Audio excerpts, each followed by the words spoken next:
예배함을 빼고 하면 자기 기만이 일어납니다. 사실은 하나님 앞에 우리가 주장하는 그 의가 결국 도리어 우리에게 돌아와서 우리 자신을 하나님 앞에 세우게 만드는 거죠. 반대로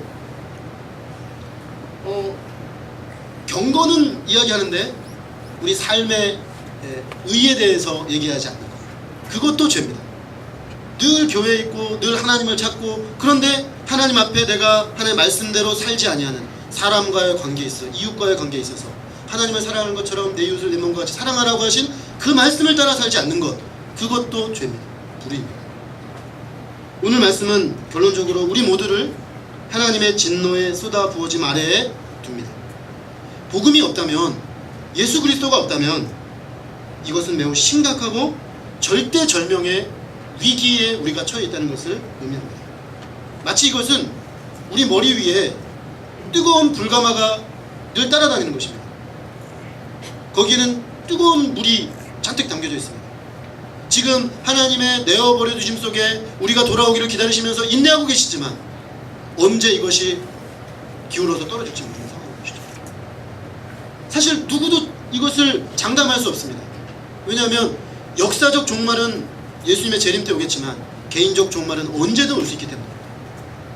이런 심각성을 가지고 우리가 우리 자신의 상황을 보고 있는가 하는 것입니다. 우리가 언제 절벽에 탁 떨어졌는데 나무를 잡았습니다. 근데 이 나무를 잡고 있는데 어디선가 쥐가 나타났습니다. 쥐가 나타나서 마지막 남은 나무를 갉아먹고 있는 상황, 그것이 우리 인류의 상황입니다. 예수 그리스도의 복음이 없는 인류의 상황은 그토록 절박한 상황이라는 것입니다. 조나단 에드워즈는 부흥기에 했던 그의 설교 중에 하나님의 진노하시는 손안에 잡혀있는 죄인들이라는 설교에서 인류의 절체절명의 위기 상황을 묘사합니다. 그가 얼마나 실감나게 묘사를 하는지 아까 제가 든 그 비유가 그것입니다. 잡고 있는데 쥐가 갉아먹고 있는데 저 밑에는 끝을 알 수 없는 심연 지옥이 입을 벌리고 나를 기다리고 있다는 것입니다. 그래서 이 목사님이 설교를 하는 순간에 사람들이 외쳤습니다. 그만! 사실 근데 그것이 정말 우리의 현실입니다. 이것은 혹시 과도한 위협인가요? 제가 지금 성경을 벗어나서 어떻게든 회개를 시켜보려고 지금 과도하게 지금 위협을 하고 있는 것입니까? 그렇지 않습니다. 하나님의 진노 아래 복음으로 구원 얻지 못한 모든 인류의 사실적 현실적 상황입니다. 이 사실을 진심으로 인정할 때 우리는 복음을 진심으로 받아들일 수가 있습니다. 복음의 다급성을 인정하게 될 것입니다. 복음을 알지 못하는 사람들에 대한 긍휼의 마음, 안타까운 심령이 생길 것입니다. 복음을 전하지 않을 수가 없게 되는 것입니다. 사도 바울처럼 복음을 자랑하지 않을 수가 없게 되는 것입니다. 우리 안에 이 하나님의 의의 계시를 바로 이해한 것처럼 하나님의 진노의 계시를 바로 이해함으로 하나님의 복음을 더욱 강하게 붙잡고 힘있게 이 하나님의 복음을 증거할 수 있기를 간절히 기도합니다. 기도하겠습니다. 하나님 아버지, 오늘날 많은 사람들이 하나님의 진노에 대해서 개념적으로 비웃거나 또 거절하거나 다른 것으로 비틀어서 적절하게 우리에게 해당되지 않는 하나님의 말씀인 것처럼 외면하려며 살려고 하지만 성경은 하나님의 진노와 의로운 심판에 대해서 분명하게 선포하고 있음을 알려주셔서 감사합니다. 하나님, 우리가 우리의 생각과 또 우리의 마음의 원함을 따라 바라보지 않고 하나님의 말씀에 근거해서 하나님의 진노, 하나님의 의로운 심판에 대해서 진지하게 다룰 수 있도록 주님 저희를 도와주시기를 간절히 기도합니다.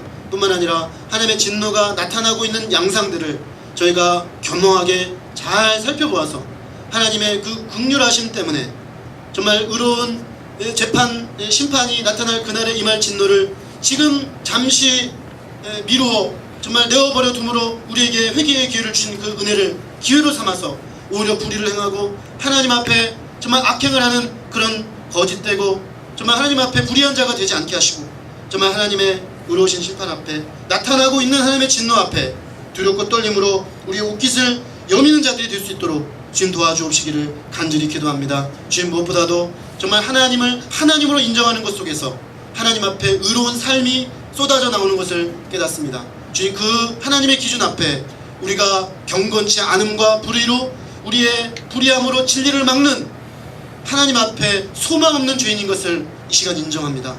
예수 그리스도의 십자가의 복음만이 우리를 주 앞에 세울 수 있고, 예수 그리스도의 십자가의 복음만이 우리를 이 곤란한 상황에서 건져낼 수 있는 능력인 줄로 믿습니다. 하나님 아버지, 우리가 이 복음을 다시금 힘있게 붙잡습니다. 뿐만 아니라 이 복음을 알지 못하여서, 아니 하나님의 진노가 나타나고 있는 이 현실을 알지 못하여서 그저 현실의 삶이 전부인 것처럼 생각하고 아무런 은제의식 없이 살아가고 있는 우리 주변의 불쌍한 영혼들을 주님 당신의 마음으로 바라보게 하시고 주님의 복음으로 증거하여 살리는 그 일에 지금 우리가 헌신되어질 수 있기를 간절히 기도합니다. 주께서 귀한 말씀으로 우리를 깨우시고 다시금 주의 복음 앞으로 인도하신 것을 감사합니다. 좋은 예수 그리스도 이름으로 기도했습니다. 아멘.